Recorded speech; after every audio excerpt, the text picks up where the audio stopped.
Welcome back to the Bingo Bango Bongo podcast. I'm Josh. This is Jackson. And we are so excited to have you for another episode here with the Bingo Bango Bongo podcast, talking about the legacy, the life, and times of Dick and Jackie Gissel and their children and the extended family and all the good things that the Gissel family and beyond have to offer. Today, we have a very, very special guest. The siblings know him as Timmy Too. I call him Uncle Tim, and you call him Dad. Yeah, so good to have Uncle Tim here with us on the Bingo Bango Bongo podcast, and we're looking forward to really getting into what all you have to share with us. A bunch of stories and good times, maybe setting the record straight from what your siblings had to say before you. Yeah, and a quick shout out to Podcastle Studios for letting us use this amazing environment here and taking good care of us, and then Jam Audio as well. Mm-hmm. So if you ever need want to start your own podcast like us, Podcastle Studios is the place to go. So yeah, I understand that they do everything from our family podcast. I've even been told that I'm using the same microphone that somebody named Jordan Peterson has used before. So they work with all walks of life. Somebody as popular and famous as myself, and even some guy named Jordan Peterson. So yeah, so that's pretty cool. Well, Uncle Tim, welcome. Glad to have you, man. Glad to be here. Yeah. So we want to go ahead and just jump right in. Let's start off. I like to go as early as we can. Talk to us about some of your earliest memories or some of your favorite memories with Grandma Gissel. With Grandma Gissel, because I'm the favorite. Yeah. I had to wear the shirt. Declaring yourself the I favorite. had to wear the shirt. So it's like I wanted my siblings to know who was the favorite overall. So. Well, the youngest of the family has to declare that, right? Yeah, but the other one say that I'm a mistake. That's true for the youngest, though, right? Oh, yeah. Yeah, definitely the favorite. Pretty much. For all the youngest, right? Don't make the mistakes. But I'm not going to go that side. So just trying to get him to say it. Just get him on record. He was close. Yeah, he was. But early stages. Let me think. So I mean, being in Tempe, I don't really remember when we first grew up in that house. Yeah. I was so young, but things that happened there. Only thing I could remember is Halloween with haunted houses that my mom would do and stuff like that. But then when we moved to Gilbert, that's where I really grew up and in that house. But probably early things is having our own swimming pool there and being able to jump off the roof and off the chimney that Mom and Dad didn't know that we were doing. We were doing some craziness on that part of it, and then finally came out years down the road that we were jumping off the roof. That is one of my favorite memories that I have of you, because we lived in Texas, so when we came out to Arizona, I one of my earliest memories of my uncles is I just remember being in Grandma's pool and seeing one of my uncles, and it sounds like it was probably you, jumping off a chimney on the roof of her house into the pool. Probably because I was home. When you were growing up, most everybody was out of the house. Yeah. And I was there with Mike, Uncle Mike. So we're Mike. Yeah. So we're gonna get him in here because I want to hear his stories, what he thought spending time with me, growing up with him, because I spent the most time probably living at home with him. So Yeah. Yeah. And the other part was, I was thinking back is, I loved playing wiffle ball in the front yard, and I would play with Jerry and Scott when they would come home and stuff like that, but neighbor kids and stuff. And I think that helped me on playing baseball down the road. And even Sandy would play, but Sandy is Sandy, so she's not that good of a ball player, but I would beg her to come out and play. So I would have somebody to throw the wiffle ball to. So those are the two biggest memories that I know, just being in the Gissel house at a young age, but Christmas was the main thing. Yeah. You probably, growing up, Jackson doesn't really remember how big the Christmas Grandma and Grandpa would have. Christmas, man. Those presents I've would seen the be photos. stacked so high. And it wasn't just one tree. It was one tree, but there was 2 Christmases. They had so many stacked presents that I remember there's the grandkids, and then we finished and they kick us out of the house, and then there was the grown-ups had their side of it. Like, that was how big Christmas was. not even enough for just one round. You had to do 2 rounds. And you had Christmas Eve too. Yeah. We would get to open that one present, and hopefully it wasn't underwear or socks. Oh man, I had my fingers crossed every year, and every year it was the same thing.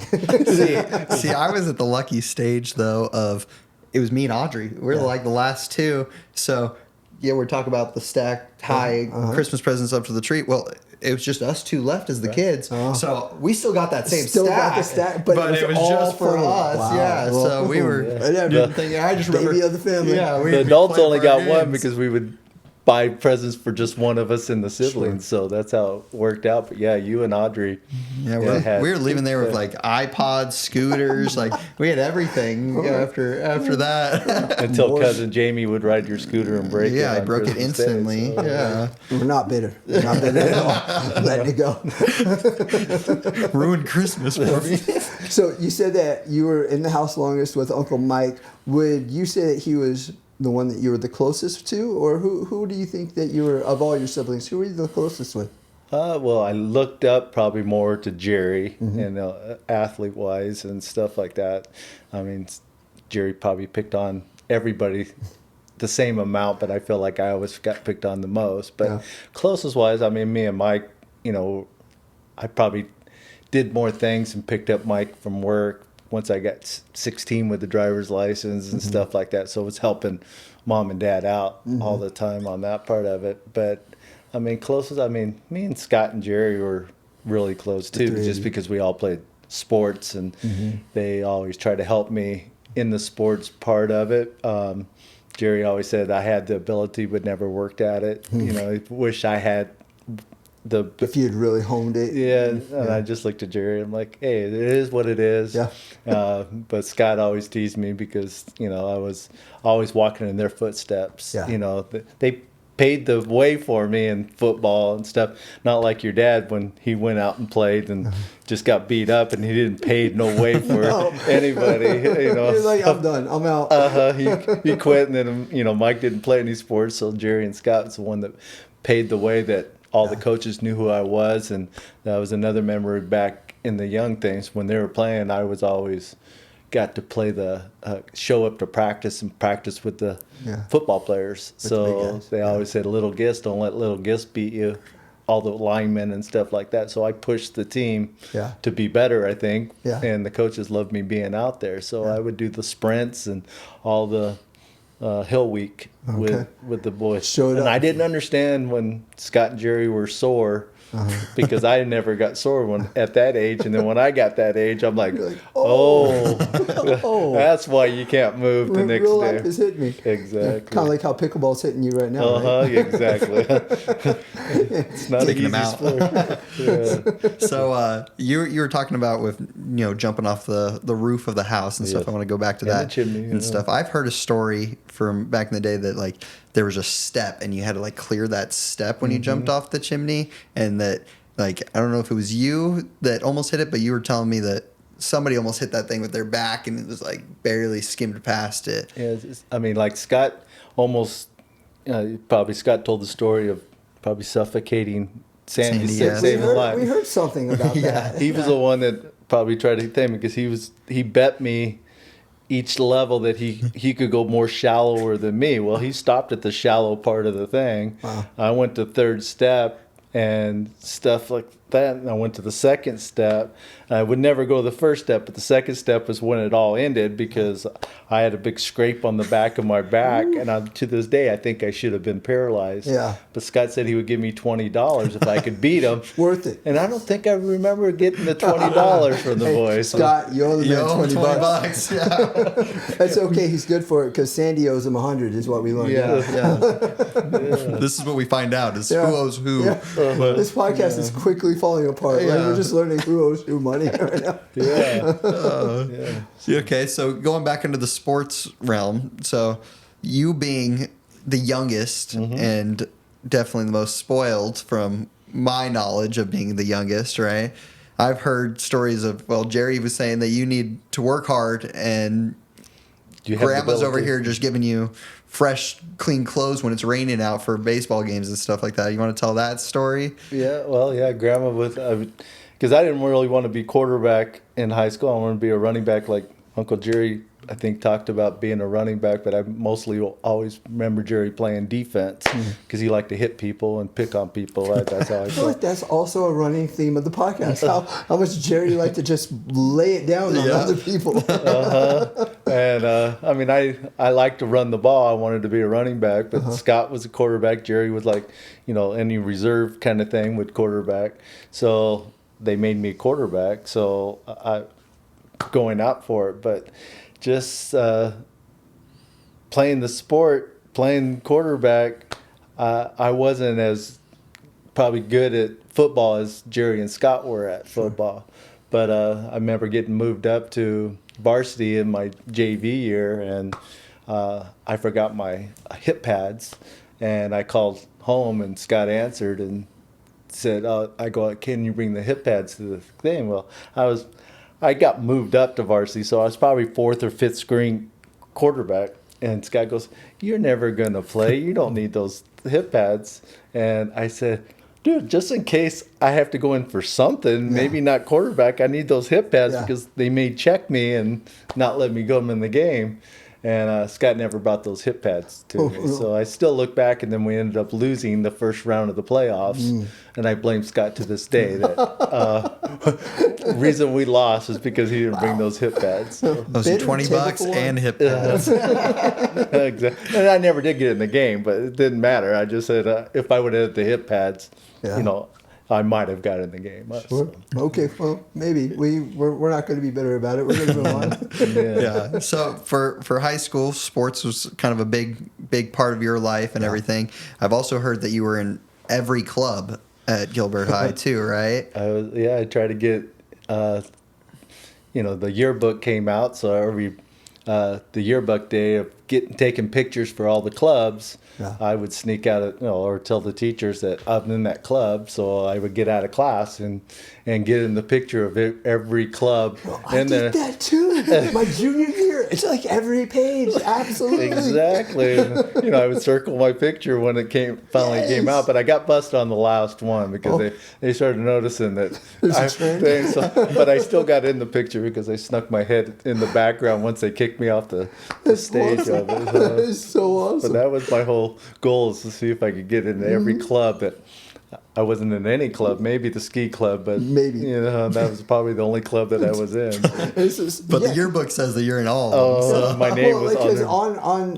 as the yearbook, Scott, when I was in high school, your name was found at the back of the book, and they would have the page number next to what page you were on. And my goal was to have as many numbers next to my name. But it was all... Because most of the time in the yearbook, then the person that got the most pictures, probably the yearbook president that, took all the pictures and stuff, and they always had the most pictures. In their little friend circle. Exactly. Not us, man. We made sure we were known. That's awesome, dude. So what other things of like high school stories that can come to mind that you want to talk about or anything like that? Well, I mean, even playing football, I had a heart condition going into my freshman year of football, so they told me I couldn't play football and basketball, and they even told me I couldn't play baseball because I went through a testing of it, but the doctor had no clue. He was from another country, from India or something, didn't know what each sport really detailed on how much sprinting that you did and stuff. So for my freshman year, I got to play baseball because I talked them into letting me play baseball, but football and basketball, they wouldn't let me play any of those sports. So when I finally made it to high school, my sophomore year, it was right when football season started, and I got my driver's license. And a buddy of mine, we weren't winning. I was watching the football team, so I was the punter on the team. So I went out for football, but as the punter, so I wouldn't run and stuff. Yeah. And my buddy told me, hey, we ain't going to win any games with this quarterback that we had. So it was back in the day that, I had my driver's license. I would just drive up to the doctor's office. So when I drove up to the doctor's office, I didn't even have an appointment, got to see the doctor, and told him that I promised I wouldn't run, Yeah. and he signed off on it Yeah. without Grandma and Grandpa even knowing about it. So the first game that I practiced all week, Grandma and Grandpa didn't know that I was quarterback, practicing quarterback, and I ended up beating the guy out. Wow. And playing on the JV team, and my mom was wondering why I was that we were punting on first down and stuff, and I ran 3 plays and handed them off, and didn't get a first down, and I come walking off the field, and then Grandma was standing on the edge of the fence. You better come here. And I go, hey, I talked to it was Dr. Helpy was his name, and he signed me off so I could play, but I promise I won't run. Well, there's times that Gotta run. a lineman broke through the line and I was sprinting all over the place. I'm not standing here. Exactly. I'm not going to take a beating. Yeah. So I already got the beatings from Jerry at home, so I didn't need to do. And Scott didn't give me my hip pad, so Exactly. I didn't have that to protect me. So those are the things that I kind of remember. now I always thought that you were mainly the baseball guy. Like you were baseball was more of your thing. Is that not right? Well, I had to play baseball because of the heart condition. So I played that my whole freshman year, the whole year. Okay. So I just wanted to do stuff. Basketball was my favorite sport, but I can't shoot the ball with the darn. But that's that's part of the game. Baseball's kind of boring too, being on the field. Kind of slow. Yeah. But that was the sport that I was probably the best at. So football I loved after getting into the junior and senior year and playing football. That I liked the team thing of it. So football is what I love. But me, Scott, and Jerry all lost our senior year in football. That we were picked all to win the state championship. Wow. So we all 3 lost. Yeah. But all 3 of us won the state baseball championship in high school. So that was. What position were you in baseball? First base. I pitched a little bit, and I played outfield because I was left-handed. So that part of it. But like Scott played baseball and got the state championship, but he was a base runner. He didn't play the field. Then he got picked off in the state championship game at second base. Yeah. But they called him safe. And then after the game, I remember Scott coming on the thing. We're all celebrating that they won the state championship, and then he goes running out to second base. We're like, why are you running out to second base? And he comes walking back and he goes, I left my jock out there because I was picked off. So we laughed about that he left his jock out by second base. But, we played the game. Scott didn't play the baseball, but he was a good basketball player. He shot the ball really well.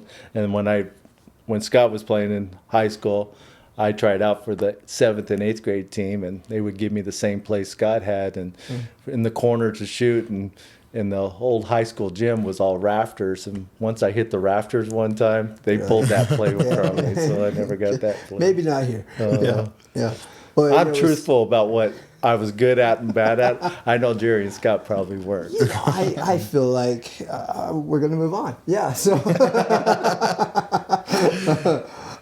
But you had the open door policy. Like Grandma and Grandpa had that open door policy. Anybody could come and go. Like you had your friends just whenever after school was over, Friday night lights. Everybody just come over all the time.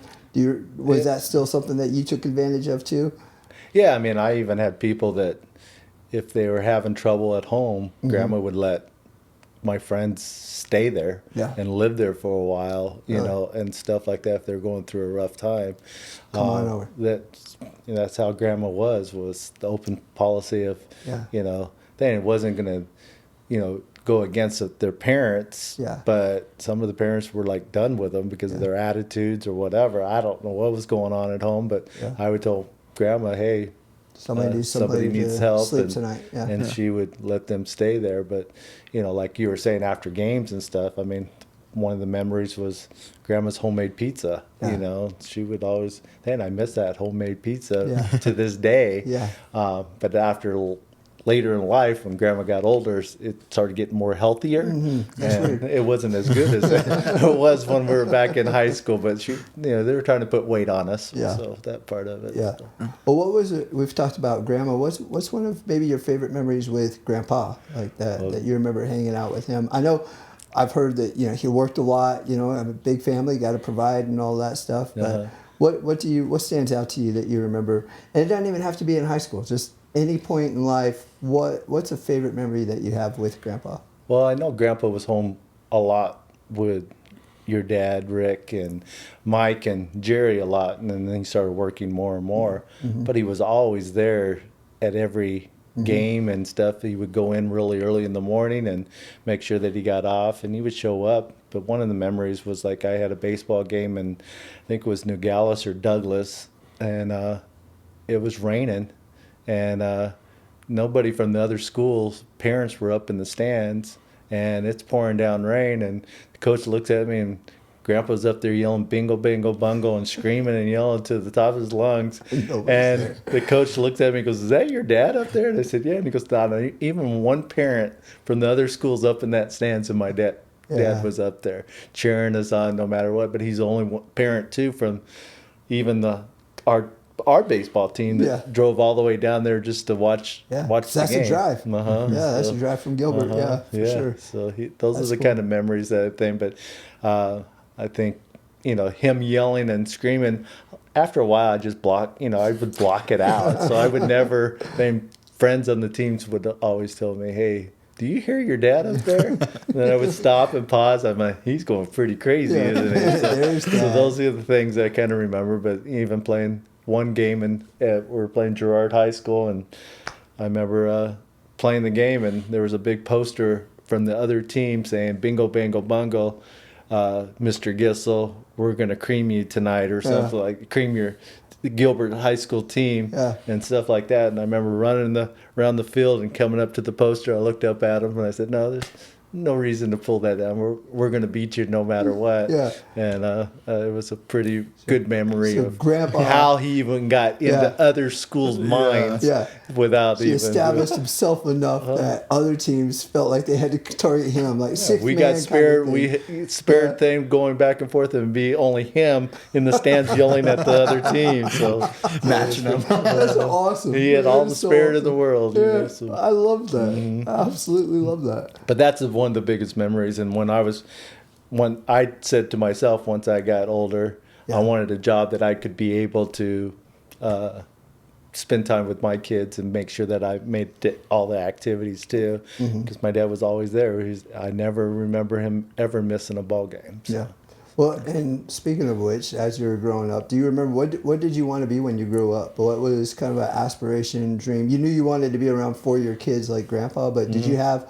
we heard from Scott that he wanted to be a dentist for a brief moment. Oh, that was probably because of the Santa Claus thing. With what's this? Somebody wants to be a dentist. No, his jaw got well, that part of it too. He probably didn't want to go through the pain. Up close view of like, hey, I bet your job's pretty interesting while this job's being worked on. How many X-rays he probably saw? He probably already had the education on it. So, But do you remember anything that stood out to you? Did you want to grow up be an FBI agent or like anything crazy that you thought was kind of cool?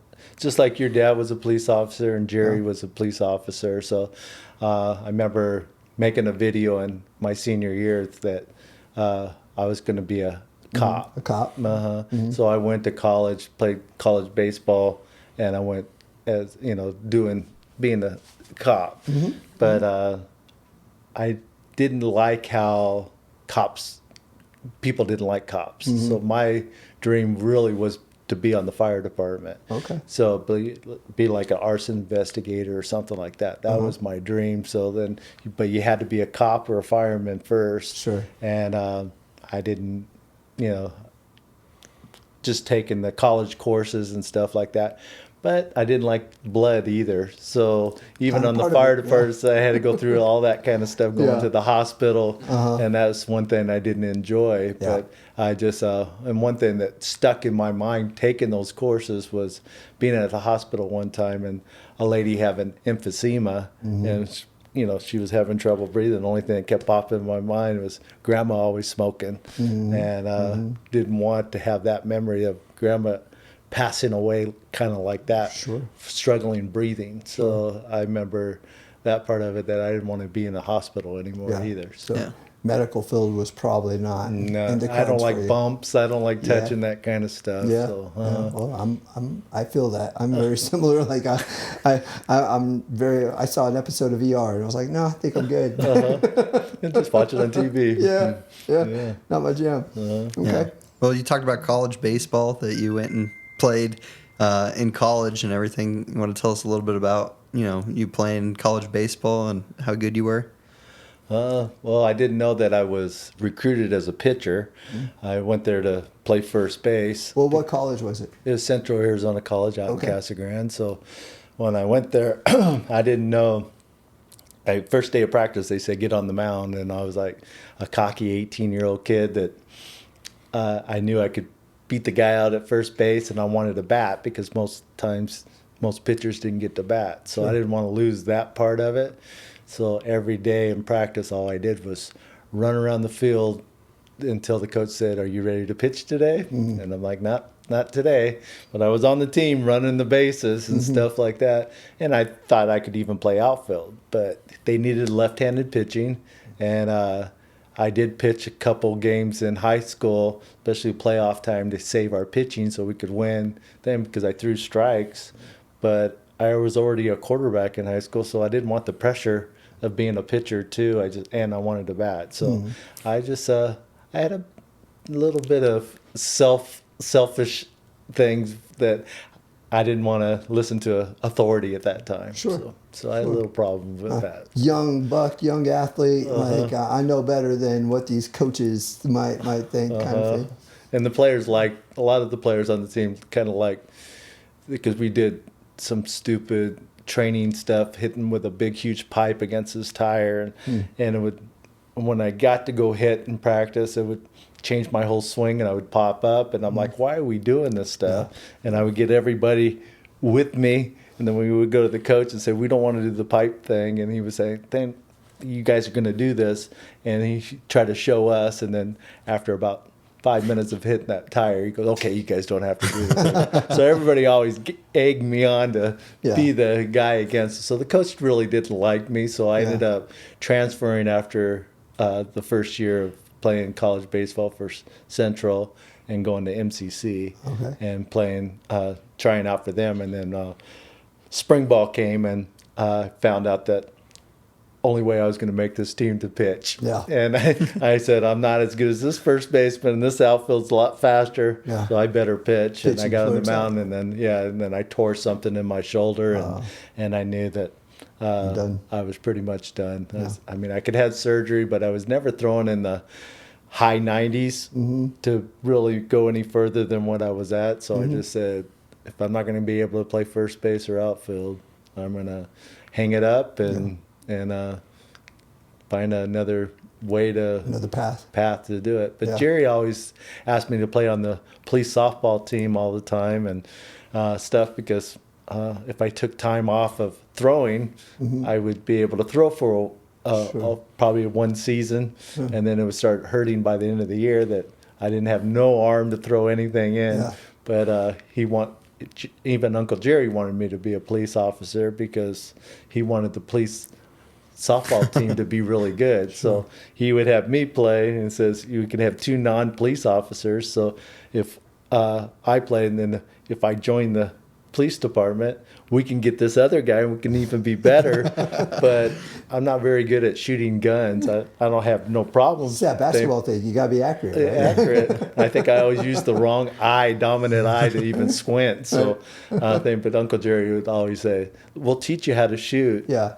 But I always said, I need a machine gun. Sure. I don't need just a pistol. I'm going to get shot first if I end up being a cop. So that's one reason I thought, okay, arson investigator's the way to go. That's where I want to go. So, well, let's go through the siblings. So you talk a lot about Jerry, but we'll start with my dad. What is one of the things that you remember interactions or favorite memory that you have with Rick?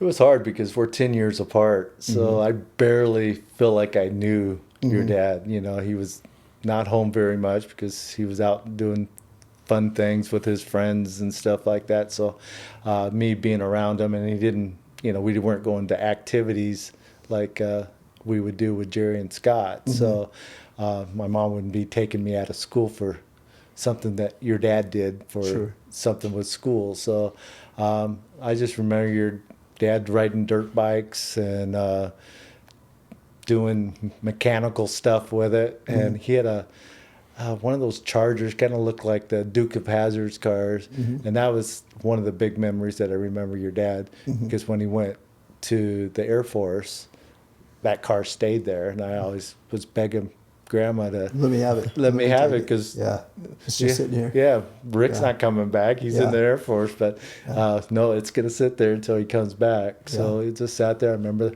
the tires going low and thing, because your dad was, I don't know, he went 4 years or something in there. So Did the whole bit. So that Charger sat there for a long time. Yeah. Well, what about Jerry? What's your favorite memory with Jerry? Well, should I go Mike next? Oh, Mike, yes. I don't want to skip Mike. I don't want to skip Mike. Wearing a Gilligan's hat around the house and being able to torment him like Jerry tormented me. So I would grab his hat and run around the house and have Mike look for me. Sometimes I'd climb up on the roof and sit there and just watch him walk around the house looking for me, mumbling that he's mad at me and stuff like that. Or he had a red comb that I would steal from his back pocket and do things like that. But I wasn't with like Scott and Jerry being in school, because they went to high school with him. So Scott and Jerry were more of the protector over him, but me and Mike were more like siblings. You were the annoying little brother with him. Yeah, exactly. But we were really close. Once I got my driver's license and being able to do things, picking them up, helping them with Grandma and Grandpa, so taking care of them that way. So those are the things I kind of remember. But Mike's compers and things that he would do, and birthday pictures and stuff like that. What are Mike's compers? I don't know. Mike. I don't know. He made them up. Scott and Jerry probably know. Did he like go around pitching people? Or? No, he just. Every picture he would have those. He had names for each one of them, and he had one that's called Suck Suck. So that's about the only one that was annoying, because he would tap me and say Mr. Suck Suck and stuff like that. So those are the only things I kind of remember. It's the first time anybody's mentioned the compers. That's pretty funny. Yeah. So if you look back in family pictures of birthday pictures, and even if it wasn't Mike's birthday, he'd be in the background with a comper in the background. So that's awesome. I didn't know that. So, and then Jerry, just watching him do sports and kind of doing whatever he was doing and stuff like that. That's about. He was gone a lot too. Yeah. So, but he was the one that would kind of shove you around, play around with you, maybe a little rough or whatever. Yeah, I mean, both of them, Scott and Jerry, would, twist my arm and make me, they wanted me to call him Uncle Jerry or Uncle Scott. And I'm not going to say it. And Grandma would always kind of protect me. This is before there were grandkids and anybody was called Uncle Jerry, Uncle Scott. They were like, so I wonder if that's why we call everybody Uncle this, Uncle that. It's because way back then, they probably started. But Grandma would, kind of protect me. Yeah. Because she'd just say Uncle. And I was like, no, I'm not going to say it. And I would have tears rolling. And she goes, and then she finally told Scott and Jerry, if you break his arm, you're paying for his cast. But she was going to let him break my arm because I wasn't going to say Uncle Jerry or Uncle Scott. Parenting was just different back in the day, man. Exactly. So, and then, Scott, I mean, me and Scott got closer once I was in high school. I mean, even for my graduation present, my whole thing was Scott took me to Las Vegas. Oh, so that's cool. Well, we got lost. I mean, I slept. Cool. I was tired and stuff. And Scott's driving. And then he finally wakes me up and he says, I think I made a wrong turn. we're heading to L.A. instead. And we're in Grandma's. She had a Isuzu car that had great gas mileage, but there was no gas in this tank anymore. In the middle of the desert. Exactly. And Scott goes, just looked at me and goes, I think you need to start praying or something because we're going to run out. And right when we went over a hill, there was a gas station from nowhere right there. So those are the things that Scott would, do things with me. Yeah. But those were crazy days of my life too. So I would Yeah. hang out and follow Scott with his friends and stuff like that. That I probably was too young to be doing that kind of stuff. So I just kept rising up and Sure. doing things that I probably shouldn't have with fake IDs and all that stuff because I wanted to hang out with Scott. Scott was up for a good time. Exactly. You said, let's go. And then Sandy was, my sister that, doing her things, being a map maid and Sure. cheer stuff that she did, but wasn't anything. And did you give Sandy as hard of a time about dating and whatnot as she says that the other boys did? Because she says Scott and Jerry gave her a really hard time when it came to any. Now, Scott denies any of that, but Sandy says they gave her a hard time. Do you remember any of that? Scott and Jerry probably knew the guys more than I did because, Sure. high school, Scott and Jerry probably knew the guys. Their circles. Yeah. I didn't know thing, and I didn't really pay attention with. I mean, everybody's so weird because everybody in the family is 2 years apart. I mean, not 2 years apart, but being born about 2 years apart. Except me and Sandy were 3 years apart. So I think Grandma and Grandpa had their girl, and then I was a mistake that happened 3 years later. Timmy Too came along. Timmy Too came along, but I am Grandma's favorite. There it is. Stuff. And I always tease Grandpa that, why do I have blonde hair? Well, I don't have any hair now, but blonde There was hair. a time. Everybody else had dark hair. So there was a friend of the family that had blonde hair that Grandma always hung out with. And I kept saying, "Is Bob my dad?" so that was the thing. But Grandma was the one that disciplined, and Grandpa was the one that provided. So, There you go. All right.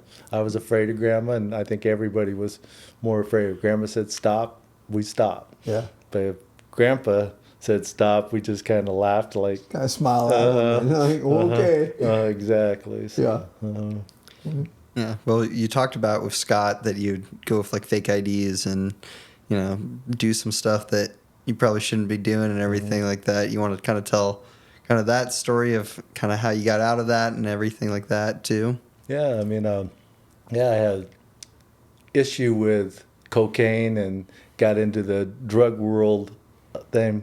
But I got into that once I got married. So once I got married, that's when that part of it, I was, doing the alcohol and stuff like that. But with my life, I always go to the next level, this thing. So I didn't really was in the drug. Well, I saw the drugs, but I knew that at that point I wanted to be a cop, do all that kind of stuff. Knew what my vision was, so I never did that kind of stuff. Even watching people from high school, it wasn't that Scott got me into it. It was just the people that I was getting around. So the friends that I was hooking up to Your other later in friends life, were influencing and later in life Yeah. too. So once I got out of high school and stuff, because I didn't do the drugs, Well, and I love the story of, and you can go into as much detail, but of how you came out of that and what happened there that brought you after you kind of made those mistakes, but what brought you to that place of I'm done and I'm moving on. It took a while. I mean, there were some setbacks because I wanted to stop, and I was going to church half the time and stuff like that. So I would have drugs in my pocket, and I would throw it in the toilet and flush it, and 3 or 4 weeks later, I would go out and buy drugs again. I was just trying to soften what I didn't like about myself, kind of thing. So those are the things I looked, but church was what changed my life. And if I didn't have got born again and spirit filled, I don't know where I would be to this day, because I tell people today that having the Holy Spirit in you is a big deal. Because I didn't know what to pray for. I didn't know what I needed in my life, and at one point that I just asked God to take it away from me, and I felt the peace of God come over me and take that urge and stuff. So I never went through rehab or anything like that. Yeah. It was that just one day that finally praying to God with my regular English methods, Yeah. the Holy Spirit speaking in tongues is what I didn't know what I was praying for, and God knew what I needed, and I feel like that was the most powerful thing. Yeah. So Yeah. Nothing else that you could do, but it was the power of give God it to that Him. helped I you. had to surrender to God. So once I And surrendered to the God, way that changed you, because I feel like a part of one of the most evident views of what God did with you and how He changed your heart is a story. And I'm kind of, I know we're skipping a lot of pieces, but there's this interaction with a man named Bob. Will you tell us that story? yeah, I mean, I met this guy once I got into the pool business, and this is after the drug stuff. I don't know how many years I was clean, probably close to maybe 10 years, something like that, being clean. But I met Bob. He was going through, needed a kidney, and my whole thing being in the pool business, I feel like my ministry is helping people with their swimming pool, but helping people because they're always dealing with stuff. So with Bob, I asked him after looking at a swimming pool that he needed help more than what his pool was. He said he was fixing up the swimming pool because he wanted to get off of dialysis, and just fixing the dye and fixing everything up for his wife. And when he told me that story, because his wife wasn't around, I just prayed for him that day and said, hopefully somebody in your life, in family, or somebody has the right blood type to be able to give you a kidney transplant. But at his age, he didn't think he would ever be on the list high enough by the time he would pass How old was away. he? Do you remember? 72, I think, was when I gave him the kidney stuff. So he, it took me 3 times to finally find out that I was the one that was supposed to give him his kidney. So I met him first time, and a couple weeks later he signed the contract, prayed for him again, and he told me that he might had somebody in his family that had the right blood type. And then about a month later, he calls me again. So God just kept bringing us back together, and wanted to add some pavers for a barbecue area. And I talked to him again, and I just read a book from church that called The God Keepers. So it was more about somebody in the same business as you, try to help them out in their business and not worry about their competition. Lift their business up, and you'll see your business lift up too. This lady gave me this book, and it was a real small book, and I read it and stuff like that. But then I thought, it said help somebody that can't help themselves in your type of business. Well, I thought, well, this could be the same thing. I don't know what blood type I am, so Bob needs some help. So I'll see if I had the right blood type. So I told Bob that I would be willing to give my kidney if I'm the right blood type, and I was the right blood type.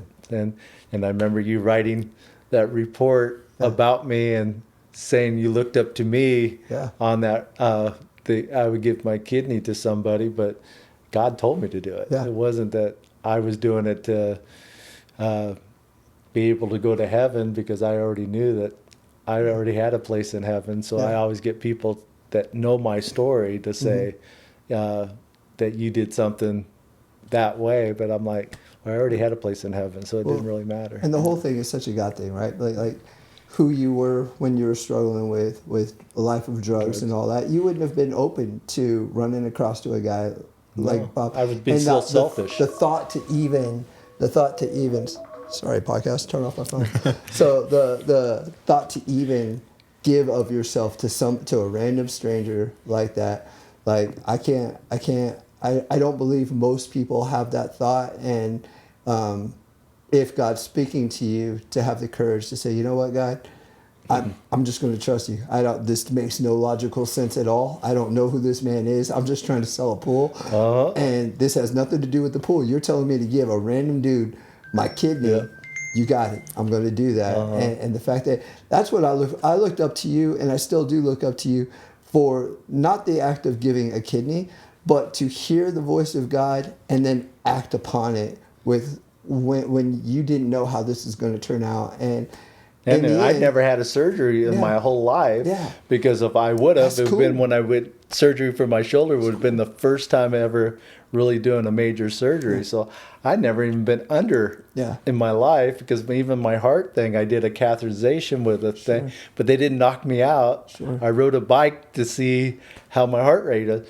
So that was the first time it was a scary time to think, hey, this is the first time I'm going to be knocked out cold, and I'm giving a major organ away to somebody. What am I doing? See, and I can imagine laying on the table going, "Oh my God, oh my God, oh my God." Like, but I wasn't worried. I didn't have that kind of fear, because I had the right people around me too, that's supporting me. I had my wife supporting me. That the faith. On there. I mean, I know we had a family vote that I was about to bring that up. I was just like that. I think that impacted me too, big time. Where now that was kind of where I learned from you being my role model and growing up that you can't act out in like fear. It's got to be a step out in faith. And we took that family vote, and you were for it. Coulter was for it. Me and Mom were like, heck no. Like we were living in fear there, that what if something happened and stuff. And I think that was the provider. And that was the moment where I was like, once that all happened and everything, and Coulter being another role model of mine, of him, siding with you, and the way that Coulter explained it to me too, is just like, yeah, God put Dad in this position for a reason, and he can help out, and that this is the right thing to do. And then that, like, seeing your guys' confidence and bravery, like, that was, like, huge for me to, like, I remember Coulter telling me, too, Dad's tough. He can handle this and stuff like that, to take the worry from you away there. So then we had, we had 2 against and 2 for. So the other thing was, the overriding thing was, God told me. So that was... Jesus said it. I believe it. Let's go. And I had to walk in faith that he was speaking to me. Then. I mean, there's a lot of things that went through, even on the testing, going through the kidney stuff, that saying I had because I had the heart thing back in high school, never had to have surgery for it, and things coming back saying, now you have a problem with your heart, and there was things that I had to go through, that even scaring my wife and on that part of it, saying, should I really still do this thing, because I have a bad report from the heart thing. But I believe that I was supposed to do this, and I had to get other testing done, and found out that I had a larger aorta valve than most people, because my valve grew larger. And the doctor said I was a specimen. So I had to believe what the doctor was saying on that point. I mean, it wasn't a good thing to come home every night to say, the specimen's home. And that part of it. I need the specimen's home. Stuff. So I went through it, even going through that part of it, having bad reports the devil tried to tell me not to do it. But then everybody's coming aboard with it. Once I said, I don't know why this is happening, but God told me to give my kidney. I need to listen to. And the end result was that Bob ends up accepting the kidney. His body accepts it, and he ends up living for how long after that? He lived about almost 6 years. Longer. But he would not have lived that long. No, because he was going to get off dialysis, so he wouldn't live. Then he got to do some things that he never. Then, but he was tied down with dialysis, so he could never leave the house more than 3 days to go on a vacation. So. And the impact that you had on his family that went on beyond that. Here's a random guy. Like I got him. Well, I got him born again. That's awesome. I told him there was one thing that you had to do for me, because he kept looking to me as Jesus.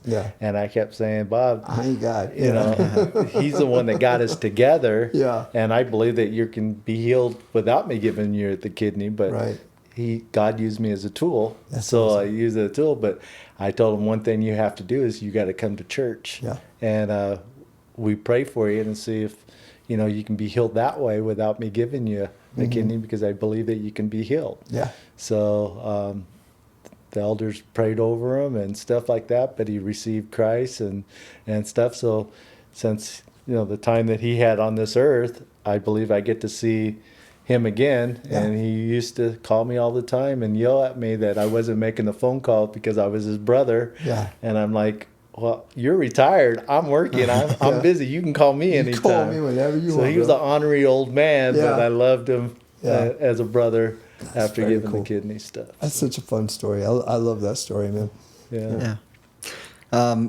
We'll kind of jump back a little bit here, and I want to go back into talking about you and Mom getting married and everything, and just kind of how you met and how kind of Mom joined in the crazy Gissel family, how all that kind of went about. Yeah, I was kind of scared to bring her over because it was how crazy the Gissel family was. But I met Mom several times. But the first time was, she went to the same high school with me, but we didn't know each other. And if she did know me, she probably would have never dated me or even looked at me. Yeah. But she played on the high school varsity basketball team, and I ran one of the clubs called the Barnyard Bunch. So that was another club that I was in, but it was an established club. But we would go to the basketball games and yell and scream and stuff like that at the games and be crazy. Well,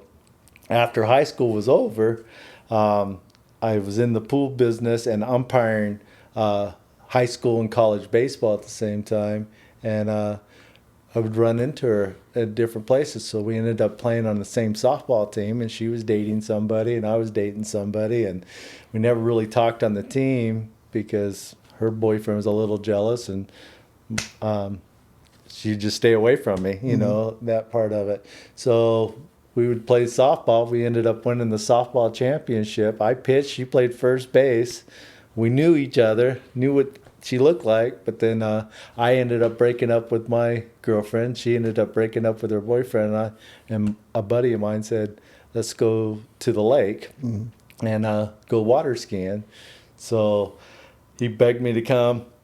I think it was mostly to pay for the gas and help him clean the boat up over afterwards. But went to the lake, and she was out there swimming around on a raft at Butcher Jones. And I swam up to her to see if she wanted to go water skiing. But still at that time, I didn't know that we played on the same softball team. But luckily, she had the championship softball shirt on. Wait, I know that shirt. And I go, I have that same shirt. Yeah. And then we kind of talked for a minute and realized that we played on the same softball team. How funny. And she got in, played water skied. And I didn't water ski because I wasn't a very good water skier. She water skied all by herself, and I watched from the boat.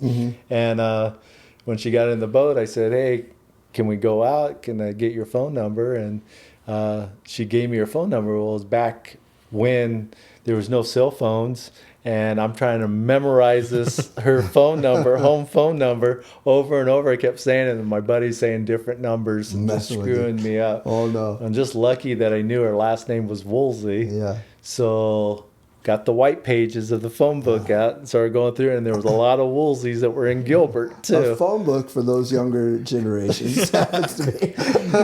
Yeah, you couldn't think. So I went through each Woolsey, and I don't know how many I had to go down, but finally called the right one, and her dad answered, and I said, I think I said Deanna there, and he goes, well, there's a Deanne, and I said, I think that's it. So she got on the phone, and I said, are you the one that I met at the lake? And so we went out on that date, and that was our first date. That's cool. And then within the third date, I knew that she was the one, and asked her to marry me on the third date. On date number 3, you're like, let's go. We're going to do this. So that's awesome. So yeah.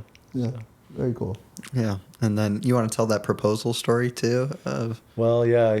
I asked her aunt. I barely knew her aunt, but I knew where her aunt lived. So it was old times of the big video cameras, so honkers. So I took it over to her aunt's house, knocked on the door, asked her if she would videotape because I was gonna ask her to marry me, and she already knew that I was gonna ask her because there was a day that I said, if I asked you to marry me, would you say yes? And she goes, you asking me?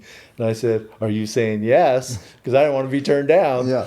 And when she said, well, yes. So she went out with a friend and picked out rings. So then one day she came and told me that she already had a ring picked out, and took me to the mall at the time, and we saw the ring, and I said, all right, cool. And a couple days later, I went and bought the ring and stuff. So when I got in the boat, I was going to propose to her on water skis. So we're going to water ski together and stuff. But Grandpa didn't teach me well to go and ask for permission from no. thing. So I didn't ask for permission. Her sister just got married. So he just got done paying for one wedding. Oh, no. So when I got in the water ski with your mom, I pulled a plastic pearl ring that I spent probably $10 trying to get out of a little gum machine, and I tied it to my swimsuit, and I had to yank that off. And I gave her the plastic ring while we were water skiing, so it's on videotape of me giving her a ring. And then I finally fell. We got in the boat, told her mom and dad that I just asked her to marry me, and her mom kind of laughed and believed it. And then I opened up the real ring because I said the real one's in the boat. And her dad looked straight at me on the video camera saying, get out of the boat. And I looked at him and I'm like, Oh, no. I said, I'm a pretty good swimmer, but I'm not that good, so you're going to have to get closer to shore. And I was, still cocky kid, Yeah. so I was like, didn't take it, Yeah. but I knew he was pretty upset. Yeah. And got over it. And, Yeah. and Here we we were are. engaged for a year, and then we got married. So It's awesome. It's very cool. Well, we're at the tail end of it at this point. We try to keep these at an hour, otherwise everybody starts turning us off and they don't listen anymore. So the way we like to well, first of all, do you have any other stories that you're like, I was hoping that this would come out that I want to make sure I share? Anything that stands out? I feel like we hit the ones that I know at least. But with all Well, that the said, one thing would be, because we were talking about the God thing, is I'm just happy that I got Grandma saved before she passed away. I know I'm going to see her in heaven, and Amen. Grandpa the same way. I sat down one day with him, and he said he was afraid to die, and got to do the salvation prayer with Grandpa, and Very cool. that gives me a lot of peace at their age. Grandma's already passed away, but Grandpa's at his age that I'm going to be able to see him again. Feel confident. So my whole goal is to have everybody in our family saved Love and in heaven. I love that. Stuff. I love that. Well, at this point, what we always like to say is, if you were to pretend like you have everybody in the room, all the Gissel clan from Grandpa and Grandma all the way down to the youngest great-great-grandchild, if they're all watching right now, what is something that you hope to be remembered by, and what is something that you would like to say to everybody in the family? Just follow God. Yeah. Get your family, saved. I'm glad both of my boys are saved, and I know Coulter was saved and with the Holy Spirit before I was.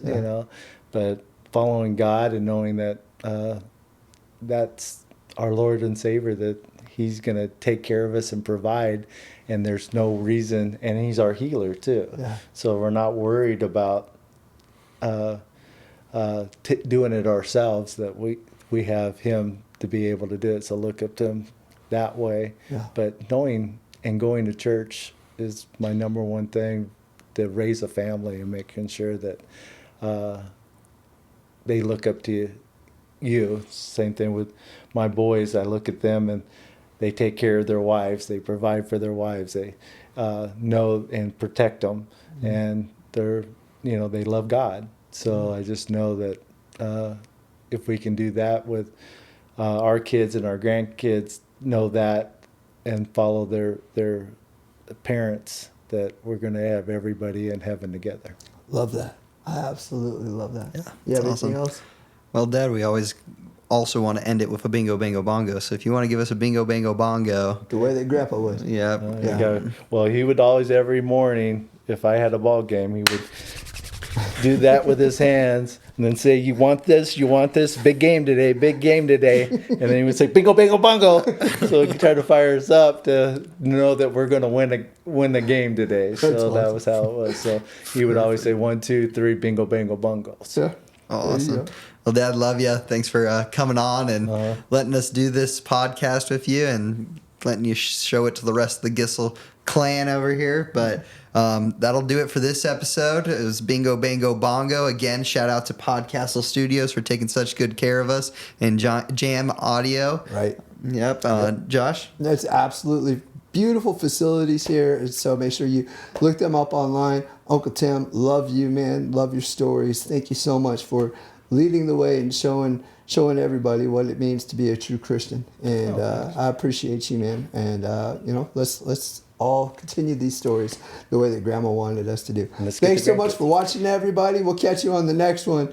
I'm not even sure who we're going to do the next one. It might be Mike if we can get him on. Uncle Mike. But coming if for not, you, it dude. might even be me just interviewing you. Oh, we'll work our way down. Yeah, we'll figure it out. So, yeah, if you guys want to just listen to us two talk, that might be it. But we'll catch you later. See you, everybody. Have a good night.